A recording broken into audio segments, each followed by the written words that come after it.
À travers cette visite, la nouvelle représentante spéciale du secrétaire général des Nations Unies RDC et chef de la MONUSCO vint s'imprégner de la situation sécuritaire et comprendre les enjeux de la restauration de la paix grâce au partenariat de l'armée congolaise et les forces de la MONUSCO a dit Bintou Keïta. L'objectif de ma visite à Béni, c'est toujours dans le contexte de la prise de contact et pour bien comprendre les enjeux par rapport à l'obtention de la paix que la population appelle de tous ses voeux et de voir comment le partenariat de soutien à l'armée nationale, à la police nationale avec la FIB et la force de la MONUSCO, tout cela est organisé de manière à continuer les efforts qui sont celles de procurer la paix dans la ville de Béni et le territoire de Béni. Après échange avec les autorités congolaises, la chef de la MONUSCO est d'une part satisfaite et d'autre part triste.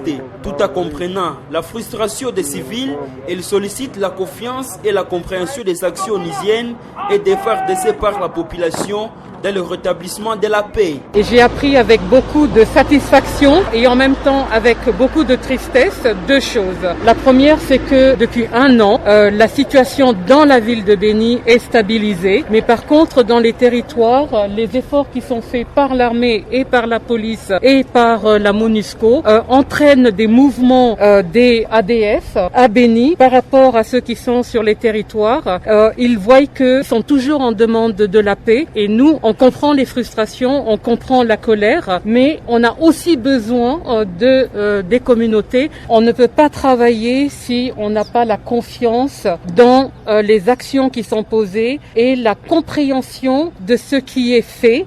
Pour le maire intérimaire de la ville de Béni, Mouindo Bakwanama Modeste, il y a lieu d'espérer au retour de la paix, mais avec le concours de tous. Le maire appelle les fils égarés de quitter la brousse pour faire la paix. Bintou Keïta est sa première visite à Béni depuis sa nomination par le secrétaire général de l'ONU. Les forces de la MONUSCO appuient l'armée congolaise dans la traque des groupes armés à l'est de la RDC ont toujours confirmé les autorités congolaises.